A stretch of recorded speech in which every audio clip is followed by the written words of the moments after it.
৮৬ বছরের জীবনে গুনাহ করে নাই, এই কারণে আল্লাহর কাছে ক্ষমা চান না। আমি পাপী নই, কিন্তু ক্ষমা প্রার্থী আমি নই। এই কথা বলার কারণ কি তার ঈমান আছে? প্রিয় ভাইরা, ঈমান আছে কি না আছে পরের কথা, প্রথম কথা হচ্ছে ওর মাথায় হুঁশ আছে কি না আছে এটা জিজ্ঞাসা করা। কথা হচ্ছে উনি যে নামাজ পড়ে, নামাজের মধ্যে শেষ বৈঠকে প্রথমে কি পড়েন? আত্তাহিয়াতু। তারপরে কি পড়েন? আর সুয়া মাসুর আগে বলেন কি বলেন? আল্লাহুম্মা ইন্নী যালামতু নাফসি যুলমান। আল্লাহ, আমি আমার অন্তরের প্রতি জুলুম করেছি, খালি জুলুম না, জুলমান কাসীরা ফাগফিরুজ যুনুবা ইল্লা আনতা। উনি এখন থেকে বলবে আল্লাহ ৮০ বছর কিছুই করি নাই, নামাজ হবে তো না? কেন? উনি ৮০ বছর কিছুই করে নাই, বলবে আল্লাহ ৮০ বছর কিছুই করে নাই, আত্তাহিয়াতু দরুদ শরীফের পর আমি কিছু পড়বো না। তো যার গুনাহ আছে সে না পড়বে আল্লাহুম্মা ইন্নী যালামতু নাফসি। তার মানে কি, পয়গম্বররা ছাড়া, পয়গম্বররা মাসুম, দুনিয়ার কেউ যদি বলে আমার গুনাহ নাই, ও একটা আল্লাহর নাফরমান বান্দা, ঠিক কি না? এক নম্বর নাফরমান বান্দা। আল্লাহ এদেরকে হেদায়েত দান করুন। এই আউলা কথাবার্তা বলে বিরাট বড় বুজুর্গি দেখায়। ভাই, বুজুর্গি গুনাহ করি নাই এর মধ্যে নাই। নবীজি বলছেন বুজুর্গি কার মধ্যে আছে? আত্তাইবু, ওই ব্যক্তিটাই সর্বোত্তম যে আল্লাহর কাছে তওবা করে।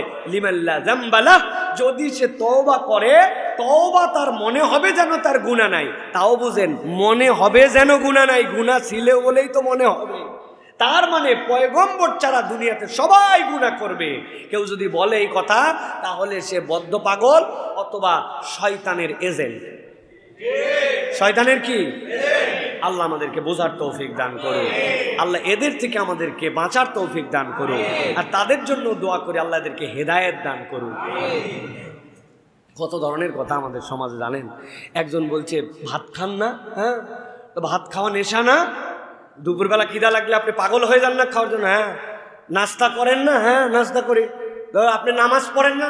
এক ওয়াক্তর পর এক ওয়াক্ত নামাজ মিস হলে আপনার খারাপ লাগে না? বলছে হ্যাঁ।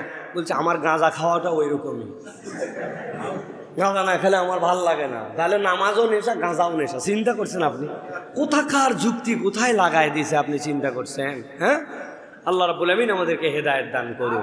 এই বিভ্রান্ত, এগুলো প্রত্যেকটা কথার দলিল আছে, এগুলো উড়ে যাবে, বুঝছেন? কিন্তু এই পাগল ছাগল কিছু সাধারণ মানুষকে এগুলোর দ্বারা বিভ্রান্ত করে। আমরা মাহফিলে অনেক সময় ওয়াদা করি, মসজিদেও ওয়াদা করি, জামাতের সাথে 5 ওয়াক্ত নামাজ পড়ব, কিন্তু শয়তানের ধোঁকায় পড়ে আর পড়ি না, ওয়াদা দিয়ে রাখতে পারি না। তাহলে কি আমরা তখন মুনাফিক হয়ে যাব? প্রিয় ভাইয়েরা, মুনাফিকের আলামত অনেকগুলি। এর মধ্যে একটা আলামত হচ্ছে ইদা ওয়াদা আখলাফা, যদি ওয়াদা করে খেলাফ করবে। কিন্তু এই যে ওয়াদা করে খেলাফ করা, এটা নিফাকির একটা অংশ। ওই ব্যক্তি একদম নিবিষ্ট মুনাফিক হবে না। মুনাফিক মানে কি? মুনাফিক মানে যার ভেতর এক বাহির আরেক। ভালো করে বুঝেন, নফাক শব্দের অর্থ হচ্ছে টানেল। টানেলের একটা মুখ আছে ঢোকার, একটা বের হওয়ার, দ্বিমুখী চরিত্র।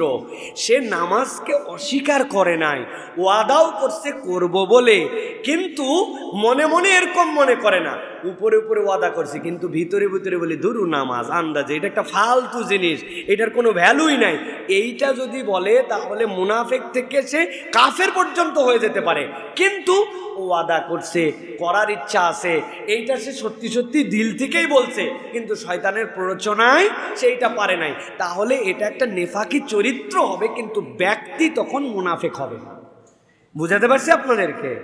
ব্যক্তি মুনাফিক হয়ে গেছে, ব্যক্তি বাতিল হয়ে গেছে, এইটা করলে জাহান্নামে চলে যাবে, বিষয় এরকম নয়। বরং যেই ব্যক্তি প্রশ্ন দিছেন উনি আল্লাহর একজন প্রিয় বান্দা, কেননা তিনি ওয়াদা করার পরেও রাখতে পারে নাই, এটার জন্য তার দিলে অনুশোচনা আছে। এই অনুশোচনাকারী মুসলমানকে তো আল্লাহ উল্টা পছন্দ করেন। তবে আমাদের উচিত হবে না যে আমরা এমন হাকাও কোনো ওয়াদা করব যেই ওয়াদা আমি রাখতে পারবো না। এরকম হাকাও কোনো ওয়াদা করা যাবে না, মিথ্যা কথা বলা যাবে না। এইগুলা মুনাফিকের চরিত্র। অতএব আল্লাহ রাব্বুল আমিন আমাদেরকে বোঝার তৌফিক দান করুক। আর ইন জেনারেলি আমরা যারা ওয়াজ করি, আমরা যারা মাহফিল করি, মানুষজনকে হাত তুলায়া বাধ্য করে না বুঝায়া এরকম কোনো ওয়াদা নেওয়া উচিত নয়। আল্লাহ আমাদেরকে বোঝার তৌফিক দান করুক।